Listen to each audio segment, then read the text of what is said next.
Hello, footy fans. Welcome back to another episode of the Wild Doggies Fan podcast. This will be an Origin Edition episode. Now, at the time of this recording, Origin happened about 2 weeks ago, and I didn't plan for the episode to come out this late.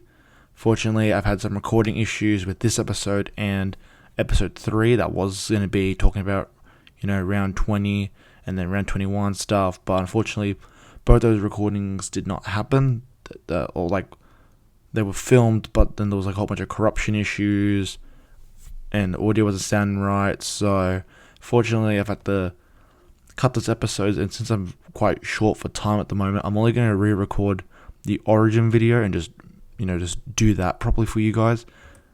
And I'm just not going to do anything for, episode 3, that whole episode, the original episode 3 is now cancelled. So that's unfortunately not going to happen, which is a real shame because that episode was going to go for about an hour and a half. I really went in depth about the Bulldogs and Cowboys game and, the reffing issues, but unfortunately that just didn't get to happen. But anyway, we move on. It is what it is. And instead I'll be posting soon my round 21 review and round 22 tips. That should come out Saturday, I think. Again, I'm recording this episode on a Wednesday night. I'm hoping to record the other episode on a Friday night, put on the Saturday. Maybe. Again, actually no, I'm thinking about it. By that point, the round 22 would have already started. So I'm actually probably I'm going to try and record both episodes tonight. It is currently Wednesday night. I'll record them both tonight and then I'll post them whenever I get the chance. Hopefully with any issues this time, and hopefully from next week onwards, things will start to run a little more consistently, a little more smoothly. Okay, so yeah, like I said earlier, we're just going to go into the Origin video, talk about Game 3. But before I do that, if you are new here, please like, comment, and subscribe, and stay tuned for all future videos.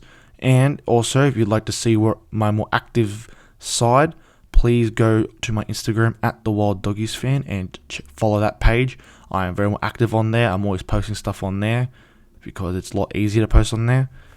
And, we're carrying down till the Doggies return to Belmore at this time. But I want to get into that more in my actual round 22 discussion video because that just makes more sense.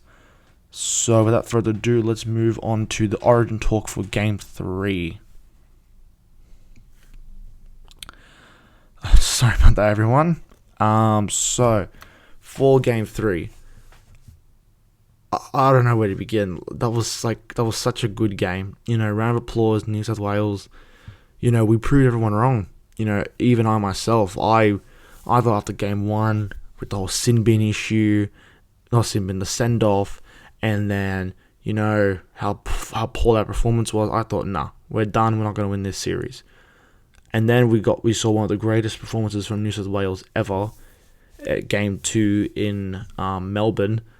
And then for Game 3 decided we had to go up to Suncorp and beat Queensland, which hasn't been done since 2005, back in the Joey Johns days.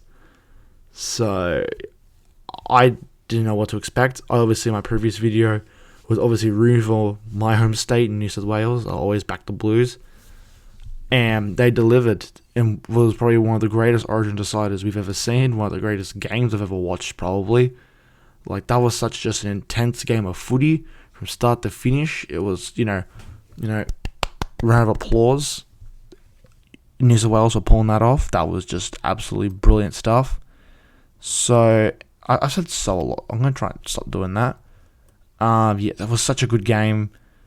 I was just so impressed with how New South Wales were able to perform in this game. All the odds were against them. We've obviously had a very bad record up at Suncorp. We have one decider in Suncorp since 2005. We haven't had a lot go in our favour. Just in general, Queenslanders have always had that upper hand against us because, we're New South Wales, they're the Queenslanders. New South Wales don't get Origin. But I never want to hear that again. I don't ever want to hear all the Queenslanders say New South Wales don't get Origin. Clearly we do. We understand it now. I think that's what Madge has installed into this New South Wales side, that we get Origin and we're passionate and we want to win. We want to win series now. So I've done it again. Anyway, I've had to record this a fair few times, so it's not like, again, only episode 2 won't be the cleanest video. I'm just gonna get straight into talking about some of the standout moments from this match. Everyone was brilliant, both sides. So we'll cover first half more and the standout moments from the first half. That first half, obviously no tries were scored. It was only a 2-point lead at half time with literally the last 30 seconds of the first half. Queensland get the penalty goal. And it was just a tough, gritty game of footy. Each side was just tackling the hell out of each other. Pushes, shoves. There were, a little bit of a biff incident going on, but we'll talk about that later. That was a standout moment. But, that first half was just aggressive footy. It felt like two sides that were both desperate to win. They both wanted to win. It was just whoever was just had a more urgency in wanting to win this series. Everyone played their roles very well. Obviously, Angus Crichton left the match quite early because of a head knock, and then he returned a bit later. But Mitch Barnett got his debut, he was outstanding. Just barnstorming his way through everyone. But yeah, for first half there wasn't like any big standout moments. It was more just tough, gritty footy where both sides were just strong defensively. So many highlight reels with just big hit after big hit. Each side forcing errors from the other. It was just brilliant stuff. Of just like that first 40 minutes, went by like that. It just went by so quickly. It was just outstanding. It was outstanding. But I feel like now we should talk more about the second half, because that's where more of the bigger standout moments, that's where they came from. So in the second half, I think the first big moment was Zach Lomax getting the penalty goal to tie the game up to make it 2-2. It's right out on the sideline. If that was Zach Lomax from like 2 years ago, he probably would have missed that kick. We all would have been very upset. But he nailed it, and it turned the tide in the game for me, in my opinion. I think that's what changed the momentum. Obviously, Queensland then took back the lead with another penalty, but still, the momentum was still in New South Wales' favour. Another big moment from the second half would probably be, the 2 tries that New South Wales managed to score. That first one for Bradman Best was one of the best ever. You had the offload from Connor Watson. Luai picks up the ball and just makes that line break. He then slows down and has to do a difficult pass to Bradman Best so he can get the ball, who he himself had to also juggle it. He then had to fend off his fellow centre mate at Newcastle Knights, and then his fullback at Newcastle Knights had to fend them both off and then score the try, which gave us back the lead. And then Zach Lomax had to get the conversion from the opposite side of the field, and he nailed that one as well. So that was an absolute standout moment. Baron Bass in general had a really good game. He also had that image of him now with the cut lip, and he's got this passion, this aggression. I think that just screams New South Wales. And then obviously in the second half, we also had this is going to be very New South Wales heavy discussion because I am a New South Welshman. I'm going to talk about New South Wales more. But later on in this thing, we'll be talking about some of the Queenslanders and their performances. Not only this game, but mainly the series. So, another big sound moment in the second half would probably be, Mitch Moses' try. I don't know why I overpraise him. Obviously, he was outstanding in this series. He was just brilliant. But I don't want to overpraise him because, I'm a Doggies fan. I'm not going to overpraise a Parramatta halfback, but he was outstanding. His performance in Game 2 was phenomenal. One of the greatest halfback performances ever since, probably Joey Johns and Nathan Cleary. And then in Game 3, his game was pretty good, and he had this moment where he kind of does a goose step, he breaks a line, Walsh then kind of trips over himself, and then Mitch Moses puts the ball down, which that pretty much solidified the win for New South Wales. That made it, we took a bigger lead. That kind of iced the game because that gave Queensland 10 minutes to try and score the 2 tries, which our defense just wasn't going to let them do. Which is another thing I want to praise about New South Wales was that they were able to keep Queensland tryless for this entire game. They didn't let them score a single try, which I think that's absolutely brilliant. I think that defense is what won us this game. Yes, our attack was good, but our defense, it reminds me a lot of, obviously, the Bulldogs this year. Our defense is what's going to win. It's what wins comps. It's what will win New South Wales State of Origin games. It's just defense is such a key part of, obviously attack is important, but defense is, that's the foundation for good attack. Another standout moment from the second half was Reece Walsh. He gets tackled. Zach Lomax could have just tackled him, or put extra pressure on the tackle, but waited, let Reece Walsh get back up, and then pushed him over the sideline. Which then gave us the ball on their 30, which that's another big momentum shift. I think it showed the different maturity levels of the two players. It showed Reece Walsh is still young. He's immature. He's going to make those kind of those decisions. He could have stayed down, but he didn't. And that shows the maturity of Zach Lomax, who he very well could have just fall on top of Reece Walsh, but he waited to let him get back up and then pushed him over the sideline, which I think was just, I think an absolute touch of brilliance on Zach Lomax's part. So that's those moments. That's probably the standout moments from this match. Obviously, there were some other great moments that have kind of gone unseen or kind of been forgotten about, but the two tries, some of the great defensive moments from New South Wales. That was probably all the standout moments from Game 3. Now, the big thing I want to talk about is the Biff incident and then the sin bin controversies that followed that. Obviously, I believe, yes, it was in the first half. Jerome Lua and DC get into a bit of a push and shove. Nana then runs in and pushes them over the sideline, right into the Queensland bench. Seeing this, his teammate Brian To'o runs up to try and defend him. By that point, there's about 10 Queenslanders ganging up on 2 New South Welshmen. So Cam Murray, being the hero that he is, runs from where he's on the bench at this moment, and he just runs over and he backs up his teammate, which then kind of sparks this all-in brawl, pushing, shoving. Ashley Klein doing his best to try and break him apart, but it's not really working. Hell, even Ola Kawatu somehow got involved. He was even in a jersey. He was there in a suit and he got involved, which obviously led to him getting, pretty much banned from the match and had to watch the rest of it from the sheds. That was pretty stupid on his part, but it was pretty funny. And that obviously takes me back to the old videos of back in the day when they used to be able to throw punches at each other, or even back to 2022. In 2022, where I think it was Gagai and Birding got a bit of a punch on, and then Tino ran in and put Birdo in a headlock. That's reminded me of that push and shove, the anger, because that's the passion of Origin, and seeing that was just, I think it just added more fuel to the fire that this game was already producing. And again, this was in the first half, so it was already just intense. And then, of course, there's there's a lot to unpack about what happened following this incident. Of course, we had, Cam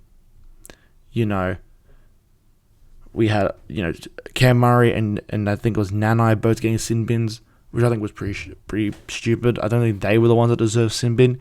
If anyone was to get sin binned, I honestly thought it was going to be Jerome Lua and DCE, because they kind of started it. They were doing the pushing and the shoving. They would palm each other in the face. They started it.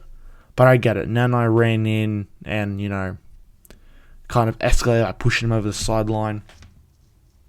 But Cam Murray, yeah, I get it. He was on the bench. He's not meant to get up.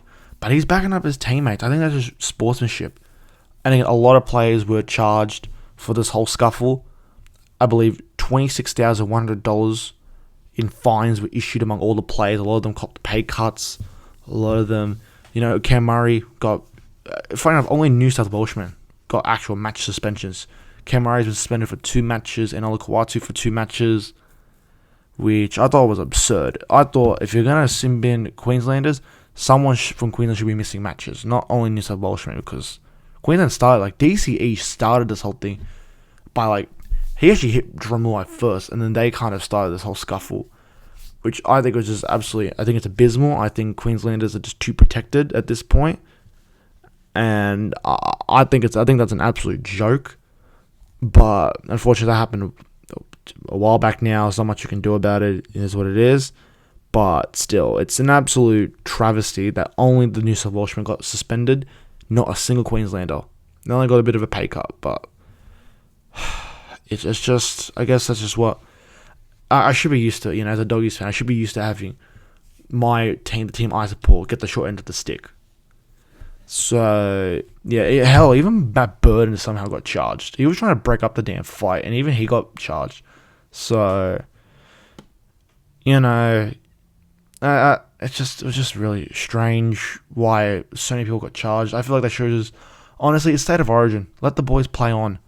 Blow your whistle, blow your penalties, whatever, that's fine. But let the boys play on. It's State of Origin. Let them be a bit rougher. That's kind of the point. It's because you know what?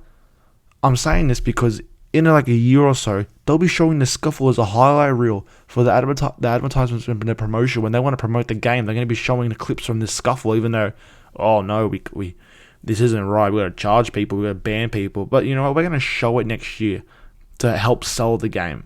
Same thing with the Swaliti send-off back in Game 1. They're all getting mad about it, even though Reece Walsh slipped into it. But then, like, in about a few years, they'll be showing that clip as a highlight reel. And like, oh, look at the stuff that happens at Origin. So, it makes no sense to me. But what do I know? I'm just a podcaster. What do I know? So that's the Simon controversy covered, the Biff incident covered, standout moments of the match. What I want to cover next is I want to do a player ratings from the both 117 for both sides, because I feel like I think every player should deserve to be discussed. Here on this podcast we talk about all players. So I'm quickly going to pull up the Origin team list and just go through each side's performance. Since obviously I'll be talking about New South Wales a lot more, we'll quickly cover the Queenslanders. We'll keep it quick because most of them it's the same kind of general comments. Reece Walsh, he didn't really do much. He's been very rattled ever since that knockout. He's been rattled. He hasn't been the same. I think, I don't know, it was like his confidence kind of got shattered.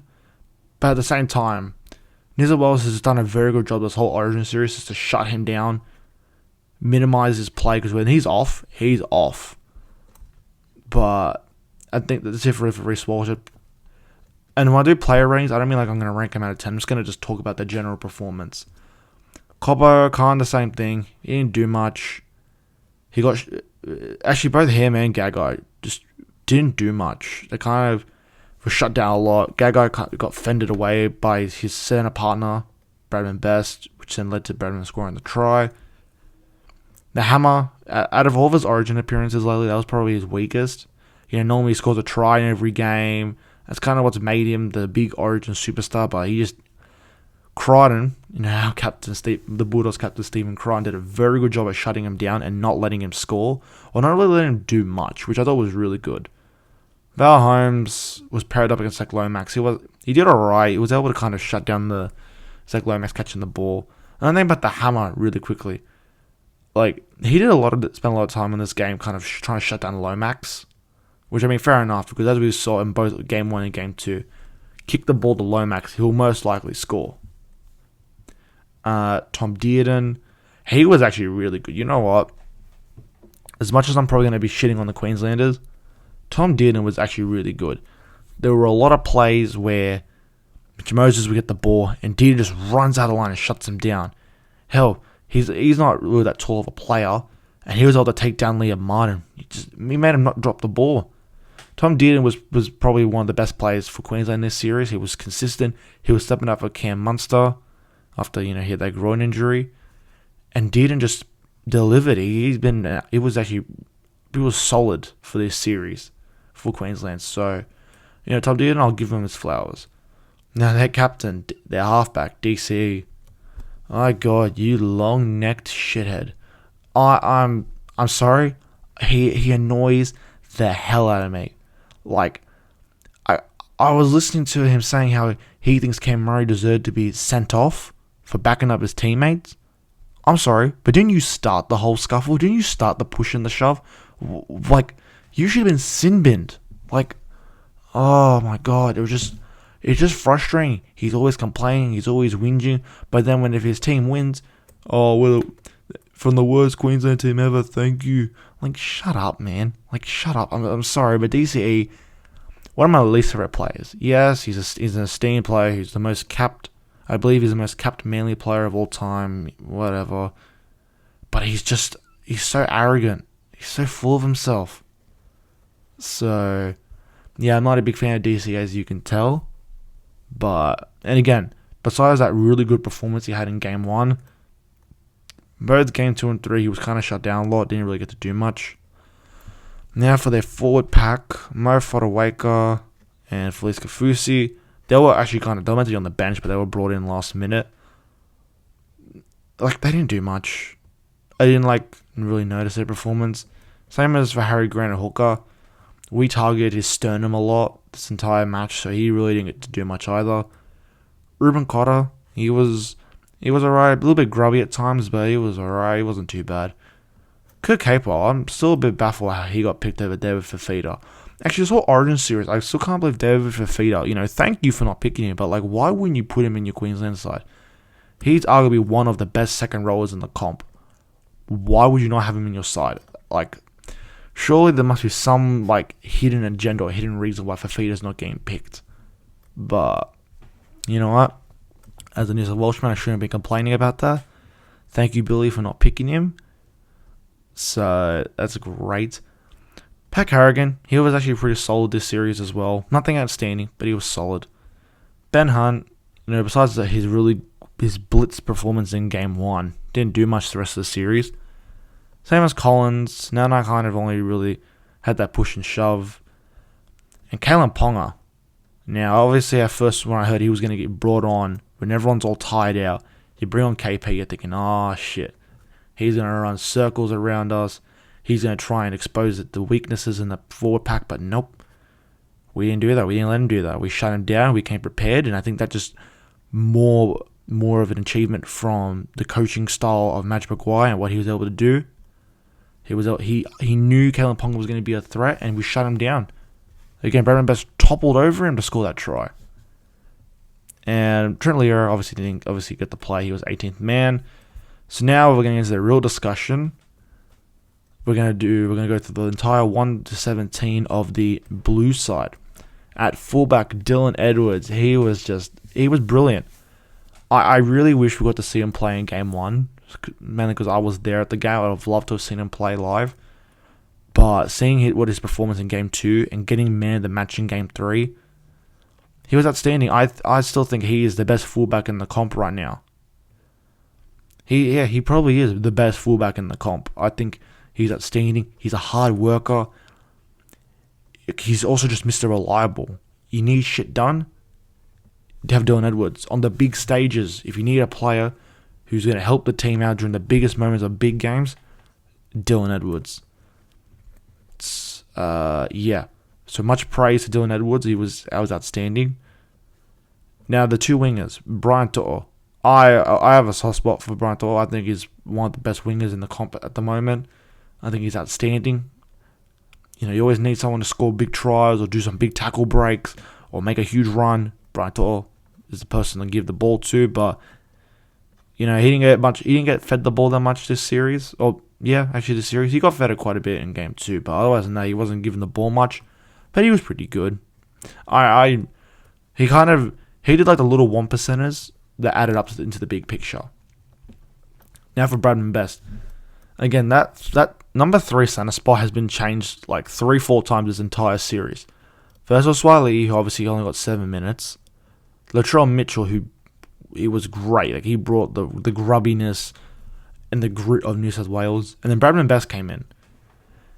He was our third or fourth pick for center spot.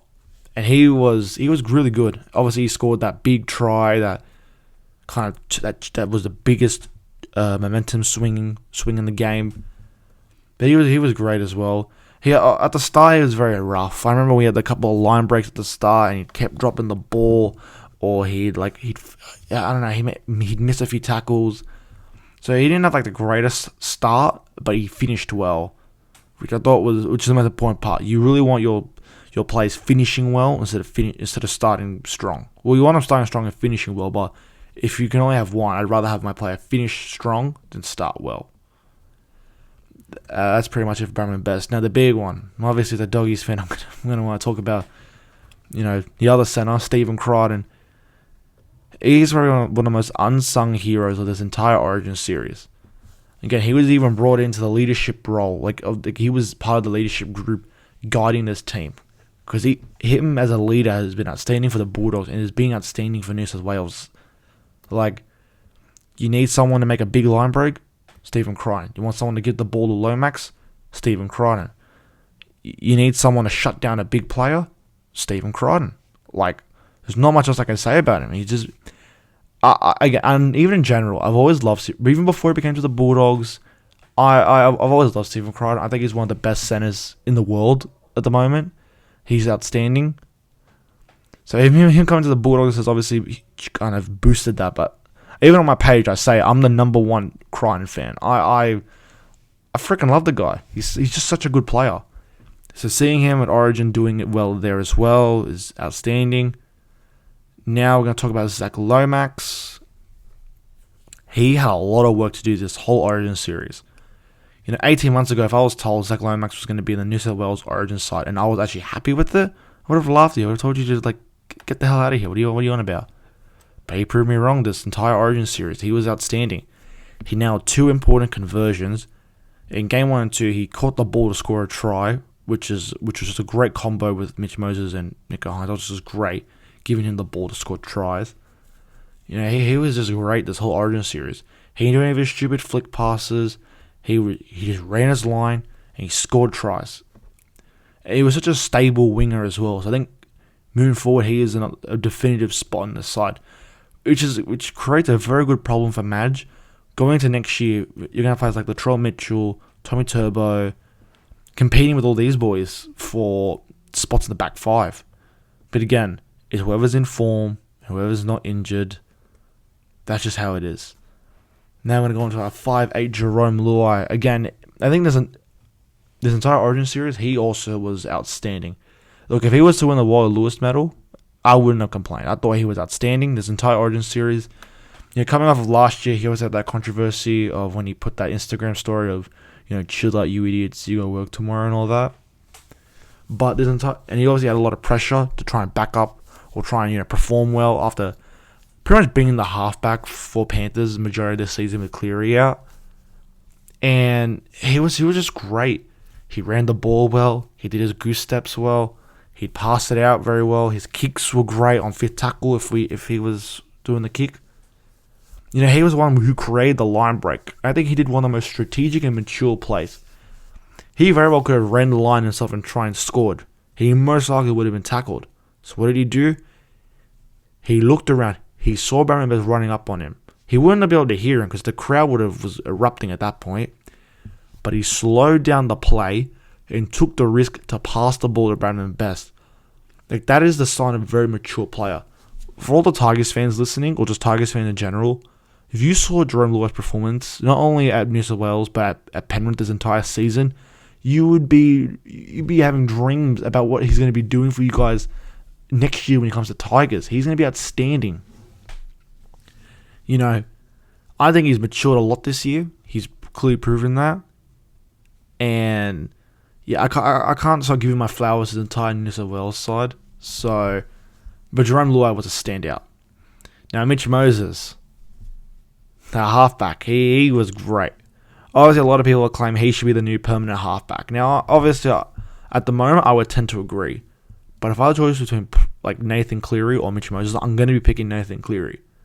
I know he hasn't fully proven himself to be an Origin star yet, Nathan Cleary, but you still would pick him to let him prove us wrong.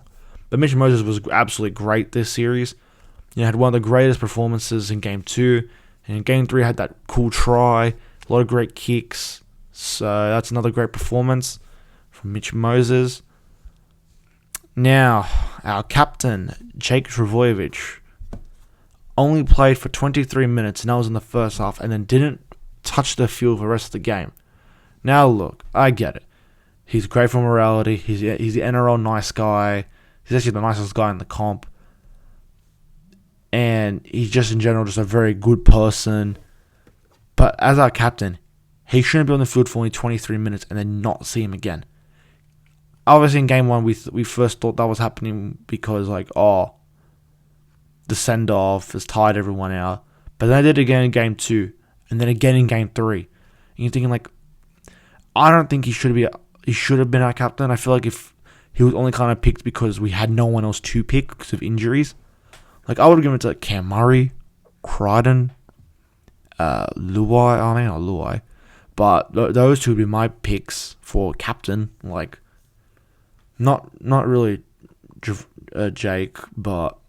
And overall, this whole series, he hasn't done much. He'd do a bit of work at the start, and then, like, that's it. Like, again, when he got picked... Not when he got picked, but when he had to go up and, like, lift the trophy and, like, do his speech... Not the trophy, the shield, and he had to do his speech, to congratulate everyone. He looked like he hadn't broken a sweat. He looked, like, all clean, and you cut back to all the other players. They're all dirty, they're filthy, they're covered in grass, blood, and he's just standing there, just smiling, like, "No, we did a woohoo," shit like that. Like, I don't know, it was very frustrating that he's the captain. Obviously, he's a nice guy. Obviously, he's had an effect on the team, but I don't know about captain. Now, hooker Reece Robson. At first, when he was picked, I was like, really? Reece Robson? That's a bit of a wild pick, but the more I've watched him play this season, even not only at New South Wales, but even at the Cowboys, watching him play, he's the kind of hooker where you don't notice all the little things he does, all the hard work he does. But that's kind of the point at hooker. A dummy half at hooker, you're kind of meant to be the unseen hero. It's the little things you're doing that are impacting the team that no one's really going to notice unless you really pay attention to it. Reece Robson this series has been really good.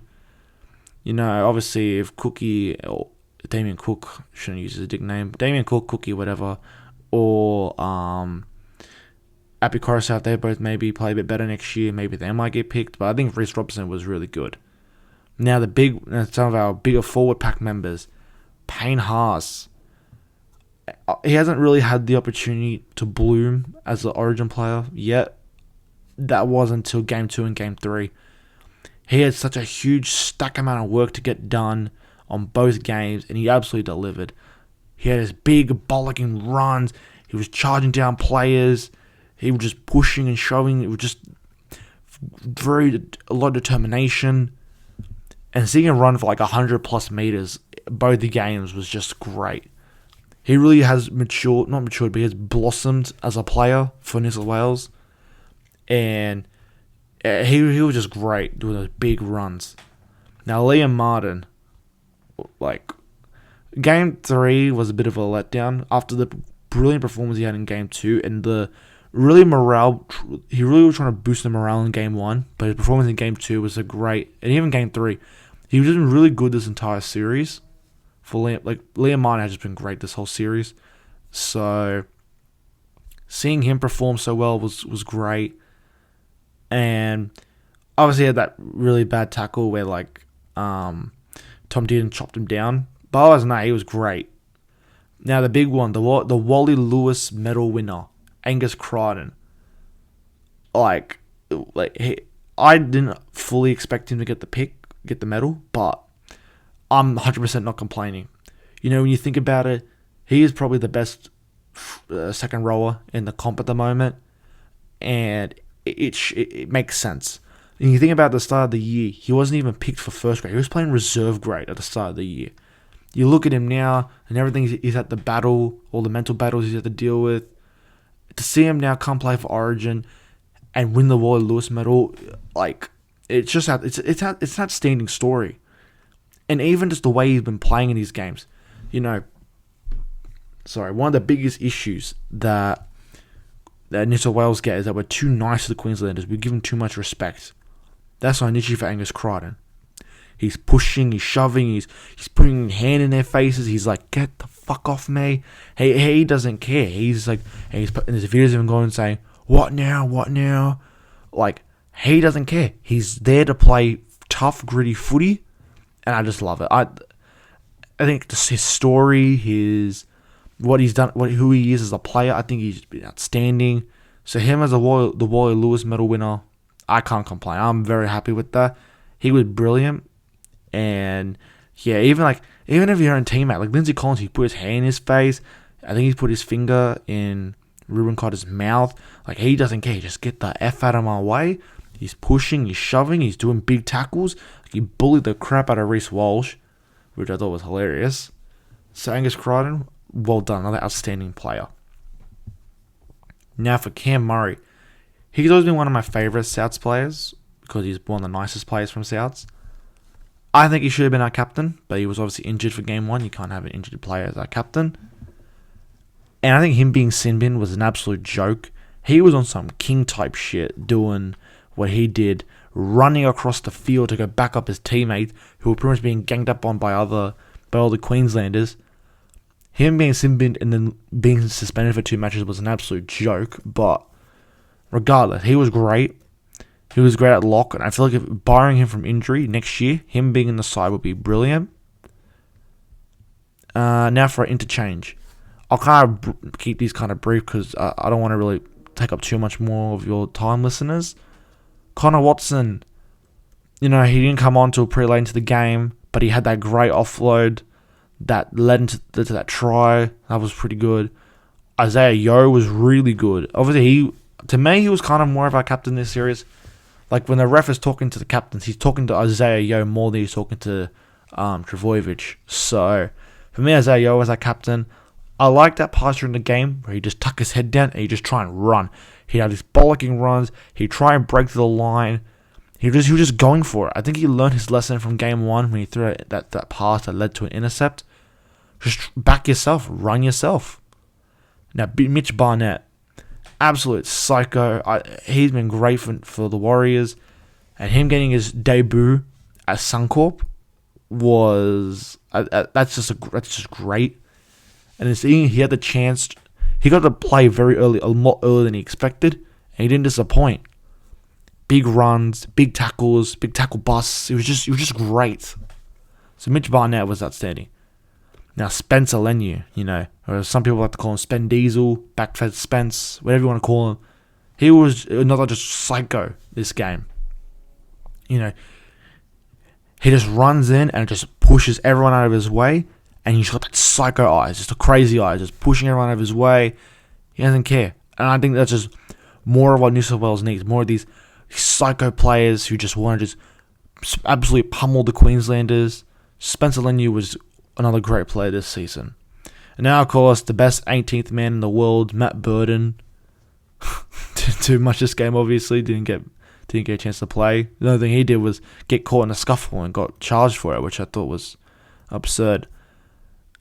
And I think that's obviously my player ratings for both Queensland and New South Wales. I want to quickly talk about both coaches, Billy Slater and Madge. Billy Slater got absolutely owned this pretty much his entire series. Madge was playing the mind games with him, the glass house references, and it got so bad. Billy Slater, all he could say was, "We're still Queenslanders." Like, he had no other backup for him. He had nothing to back him up. Like, he had to cancel media days because he was just so scared of being belittled and bullied by Madge. Which again, hilarious stuff. Like, Billy just he was rattled. You can clearly tell he was rattled. And, yeah, Madge was great. Obviously, some people had their doubts, but he pulled it off. He pulled off a miracle. Who would have thought that this year would be the year we beat Queensland up in Queensland? I didn't see it coming. I don't think many others did. So, I think that's covered. I think that's every topic I wanted to cover today. Man of the match, Dylan Edwards, that makes sense. Outstanding performance. I originally had Mitch Moses for it, but Dylan Edwards deserves it. And Roy Lewis, Angus Crichton, 100% back that. That is a good pick. Now, I originally picked for my try scorers to be Critter, Val Holmes, the Hammer, and Edwards. None of them scored, and I'm okay with that because I still got New South Wales winning 1-12. We won the series. Up the Blues, I think it's such a brilliant story. The fact that we got smashed game 1 in our own home ground, and then we just didn't give up. So, I'm very proud New South Welshman. Now, I wish I had a lot more passion about talking about this, but the game happened about 2 weeks ago now. So a lot of the spark and the passion I had has kind of faded. But I still absolutely love this. I love talking about Origin. I haven't been the biggest fan of Origin, I'll be honest. But that's obviously, that's going to be a given. Given I'm a New South Welshman, I'm going to kind of, not be as passionate as a Queenslander. But this was the year I finally really got into it, and I just loved it. I enjoyed it. And I'm now thinking about what next year's Origin is going to look like. Who's Madge going to pick in the centres? Who's his halfback going to be? Is he going to do Mitch Moses at 5'8"? Is he going to do Cleary at 5'8"? I don't know what he's going to do. It's all up to Madge and whatever he does for his coaching. Wherever it is, I 100% back it. I think he clearly is steering New South Wales in the right direction. And I'm absolutely stoked to see what he does in the future for New South Wales. Anyways, guys, I think that's going to be a wrap for my Origin Talk video. This is also a wrap to episode 2 of the podcast. Thank you, everybody, for listening. If you are new here, please comment, like, and subscribe, and stay tuned for more videos. Hopefully, episode 3 will come out soon, later this week. I'll probably record it either tomorrow night or tonight. I'm not 100% too sure. I'm very disappointed I didn't get to film my original episode 3. Kind of didn't get done properly. But again, if you want to see what I originally had to say, you can kind of check my Instagram at the Wild Doggies Fan. Please go follow that page. I'm very active on there, and you kind of get more of my raw thoughts on there because I post my stuff pretty much right after games. But I'll do a quick recap of what I was going to talk about in my original episode 3 in the new recording, which will be coming out soon. So thank everybody for listening. I hope you all enjoyed. Up the Blues and up the Doggies, and I'll see you all in the next video.